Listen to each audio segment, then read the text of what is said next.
we just received this breaking news that Aslemo Joshua, the chairman of APC in Edo State, decamped to PDP today, right, Mr. Daniel? Yeah, he's planning to decamp. He resigned his membership from APC today. So he's planning to decamp, or he has already decamped? So the Chris Naigai also confirmed it, that he has resigned, and over 150 of them are coming over to PDP. Oh, okay. He just resigned. Yes. He just resigned, not decamping to PDP. No, right? He has not. They are planning. He has said. He has also indicated the party that is going to PDP. But he has resigned his membership himself and his former ESCO on APC and some other members. But Chris Naiga is speaking this evening, said over 150 of them, that is the publicity secretary of PDP, are coming over to PDP. Okay. So he has not decamped yet. He just resigned today. You know, so we are expecting them to. APC. Okay. Decamp very soon. Yeah. So then please explain to us about the case of Governor Obaseki, that the appeal court in Abuja. What happened? Well, what the appeal court is saying is that he should go back and answer those clauses or breaches. He said they should respond from the charges, that he should go back to the Federal High Court to answer it. It depends on his lawyer, because what is alleged forgery in the certificate. So it depends on how to prove it that yes, those certificates were actually coming from University of Ibadan, and also the fact that the 3 credits or something like that. I think that was it. But the bottom line is alleging that Obaseki forged those certificates using contesting for election. Oh, okay. So this morning we discussed about this appeal court, that Obaseki took the case to the appeal court himself. Yes, just as what's this name? There's a noise in the background. Mr. Daniel, there's a noise. It's everybody's on a generator.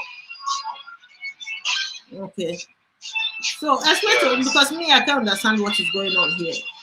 This morning we discussed about this case, about the appeal court. The Obaseki himself took the case to appeal court. So few minutes after that, we saw a news that he lost the case in the appeal court. I don't know. Yes, he lost in the sense that those clauses he wanted them to expunge from the charges were not. He was directed back to the Federal High Court to answer to those charges. That is the position. So it depends on his lawyer to prove beyond reasonable doubt that he did not forge as alleged, and that the certificates are genuine. That's it. So what do you think would be the outcome of this now, or this? Well, we're in Nigeria. Let's see how far it goes, whether he wins it. Definitely, I know that the power to be will also want to play their influence on it. But even our president has his own issue. Our president has his own issue on it. He came out clean. Let's see how Obaseki will come out clean on this one. I'm praying for him because we want progress in those states. I'm seriously praying for him that whatever the case may go, that it will not affect the development and progress of the states. So this case of Aslemo Joshua, the former chairman of APC in Edo State, But according to what you told us the other day, that he's no longer the chairman, that they appointed another person as the chairman, the caretaker committee chairman. Yes, I believe that was why he has, the new caretaker national chairman dissolved all state exco in throughout the federation and appointed caretaker. Even today, the caretaker for Edo State also constituted his own caretaker committee, which was also inaugurated today. So maybe Jesua is being maybe not consulted at the end of the day. So he has every right to tender his resignation. He has said he has resigned, and he's also moving to the PDP. It's those who felt they are aggrieved, over a decision made by the national caretaker. I think these are the bottom line. So we are not even surprised. We are not surprised that Aslam Joshua. No, I'm not surprised, because when the fashion and the heat between them and this purported fashion, it seems that the in-quote fashion has also won over him, having an edge over him, being supported by those in the national. Now he's authentic caretaker committee chairman for Edo State. He appointed his vice and ESCO today as well and inaugurated them. So though he is calling for agreed members to return back to the party so that they can walk in line for the progress of the party. So let's see how it goes. Mr. Daniel, you said more than 100 APC members. Yes, over 150 as said by Chris Nega, the publicity secretary of PDP. Over, yes. Oh, resigned. So they are planning it. Resigned so today. Yes, he has resigned. He has also stated where he's going. PDP. Okay, so yeah. Which means it's the campaign to PDP. Yeah, which means we are right. Yeah, PDP. More than 100 APC members, the campaign to PDP. So how many members left in APC in Edo State right now? If more than 100. Looking at the committee they constituted, they are still there. A lot of them are sitting there. So let's hope and see. The bottom line of every politician will now the focus is now on Obaseki and the case, how he battles it out at the Federal High Court. APC is becoming more and more unpopular in the country as a whole, not only Edo State, Mr. Danny. APC is definitely. Even recently, the majority leader of Kano State House of Assembly resigned as a majority leader because APC is ruling Kano. He resigned as a majority leader in the House and also joined the PDP. They are actually becoming very unpopular in the sense the poverty, the insecurity in those states, in Nigeria as a whole, which are after promising Nigerians they are here to tackle. I think this is working against the APC. Is the federal government. The federal government is performing poorly in the country. It's what is affecting the states, state government. Definitely. Yeah, it's what is affecting the state. The federal level is not good in the country, even though the state. Or maybe from half prosperity to full prosperity, we are not getting it. Tinubu should not forget now that he's campaigning for presidency what he promised Nigerians, that they are going to reduce. Nigerians will get allowance everywhere, better when they come, but none of their promises was fulfilled. The government they booed. It's not even better and more popular than their own administration. In fact, where the Kano State governor can describe in the statement Jonathan as an angel. Oh, not that the time of Jonathan was perfect at all, not even close. Not even You close. can see. Hey. He was not perfect, but it's not far better than the one we are experiencing now. They said the kingdom of the blind, while I man is a king. That is what is going on in Nigeria right now. Yes, yes. So we don't know exactly where the president is right now. If he's still there in Aso Rock or he's mentally, he's not conscious of what is going on in the country, we have no idea. Even the vice president, Mr. Daniel, if the president cannot attend to the crisis in the country, where do we have vice president? Is it not to assist the president in case of emergency? The vice president himself is not active. The country is like we don't have a leader. Yes, if you see what is going on in the administration of Buhari, there's always there's what I call internal rift. I think why the vice president is not saying any word is that there's an internal rift of which the power to be the cabals has silenced the vice president. So every issues, don't forget that the constitution does not actually assign more role to the vice president. So we don't blame him. It is the role that the president will assign to the vice president is going to perform. So he's just there assisting, collecting his money and subvention or allocation, and that's all.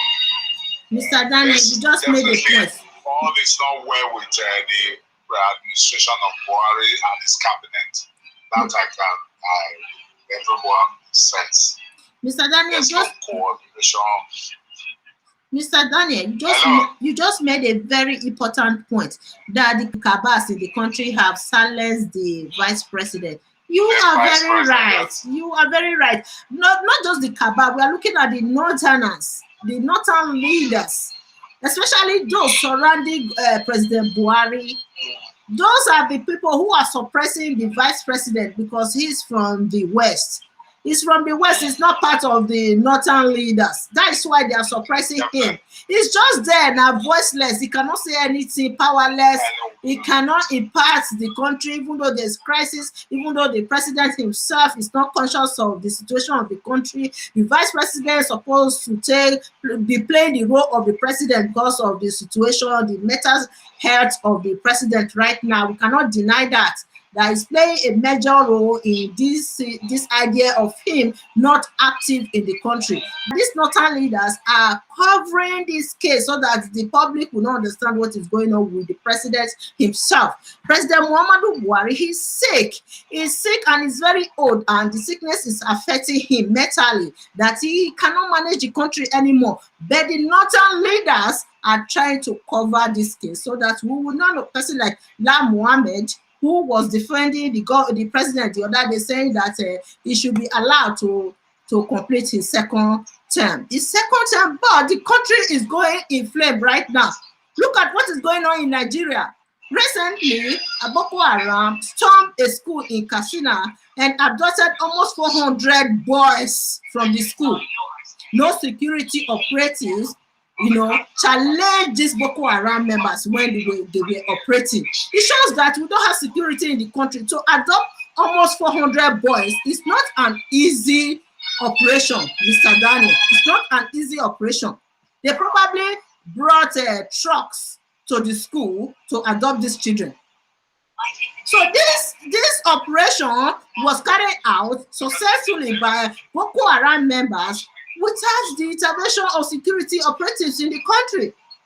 President Muhammadu Buhari is not responding to this crisis. Whenever there is a crisis in the country, the president never responds. He's always mute. And the last time he made a public speech was during the EndSARS protests, that he came out reading from his notes. That note was pre-recorded. Since then, it's like we don't have a president. What is going on in this country? The northern leaders are suppressing this case. They don't want anybody to know what is going on with the president. And a news came out the other day that the first lady herself fled the country because of a lack of security in Aso Rock. So right now, where is the vice president? Where is the president? the insecurity in the north, I believe, is caused by the northerners themselves. Information reaching me now that still in Kansina, say 20 others have been adopted, and the traditional ruler was also among them, maybe by the same group. I don't really understand. Yes, really, yes. The only thing that will make Nigerian politicians to intervene and react in Nigeria is when this issue is affecting them and their family members. Otherwise, they will not take it seriously. I'm telling you, as soon as the politicians in the country have security details, they don't just care what is going on with civilians, innocent citizens in the country. Not until they are being affected, maybe their family members were adopted, politicians will be adopted in the country before they will take action. Otherwise, they will not treat this case seriously. And in Nigeria, according to the political structure of the country, the politician, the first thing is to take their family away from the country. Majority of them, if you ask them today, their wives, their children are not in the country. They are alone in Nigeria with heavy security detail. Heavy security detail. You understand that? Their children and their wives are all outside the country. So tomorrow, my sister, in fact, if we begin to talk about Nigeria, it is not going to be a one-day affair. It's so sad that how we got to this place, how we got to this mess, and who is the one to redeem us from it. We just continue to pray to God Almighty. That's everyone's prayer. So the appeal court, I will repeat again, Governor Obaseki loses the appeal court. The appeal court, yeah. So that is what we came here to report, only that we just brought another topic, because we cannot discuss about Nigeria without discussing about the insecurity ravaging the country right now, especially the northern region of the country. So, okay, it just came in now this evening. That's why we came back to report the news that he lost the case, and we don't know what is going to be the prospect of these court cases against him. Yeah, Nigeria, the trouble in that country is too much, honestly.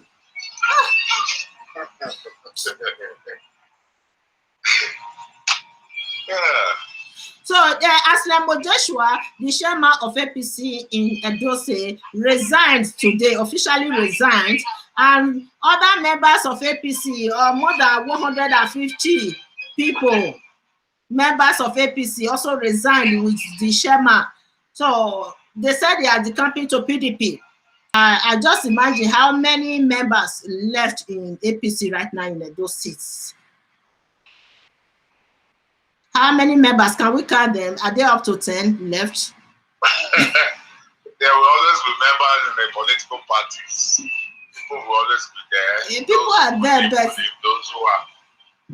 So it is when election comes, you now know the weight of the party. So they remain a force to reckon with. APC in Nigeria as a whole is not working. So we are not surprised that is the challenge they are presently passing through. Unfulfilled and failed promises they promised Nigeria yet to fulfill. So it's really affecting the party. It's even affecting their chances. All we pray that we have a free, fair election to actually show to them the annoyance of Nigerians over their faith promises. I know for sure that in 2023, APC would never be allowed to strive in the country, never. With what they just did, what they are doing right now in the country, APC will never emerge or win the presidency. They are not even close at all. They are not close. We are tired. We are tired. They are not close. I will agree less with you. Why? Because by-election was done recently in Lagos, they still won. By-elections were done, they still won. So it depends on the choice of the people and their leaders. You know, those areas they will lose. Depends on the area, they will lose more. the way Kano State Governor is talking, I will not be surprised that tomorrow Kano will also be leaving the APC. Well, let's see how it goes. APC. I see a very big crack in APC before the election. That is it. The party will remain the party to beat at any time, any day. You remember when PDP was also ruling, it remains a party to beat until the APC, through gathering of people, be able to put their forces together. So that is what we're also going to see. They will definitely, I am very optimistic that the next election, except they bring someone from that is respected. I don't see them winning the election, but let's see how it goes. There's no way. With the way Nigerians are fed up of this administration, the EndSARS protest and everything that happened this year, and we are still expecting more to happen before 2023. I don't think no one will ever, and before 2023, many of the members of APC will decamp to PDP. Guys, we just came here to briefly discuss about Governor Obaseki. I think I have to end this show now. Thank you all for watching. So we'll come back tomorrow because we came this morning to discuss about the same topic, and the breaking news just came in this evening. I said, okay, let's just discuss it on live broadcast instead of us chatting on the phone.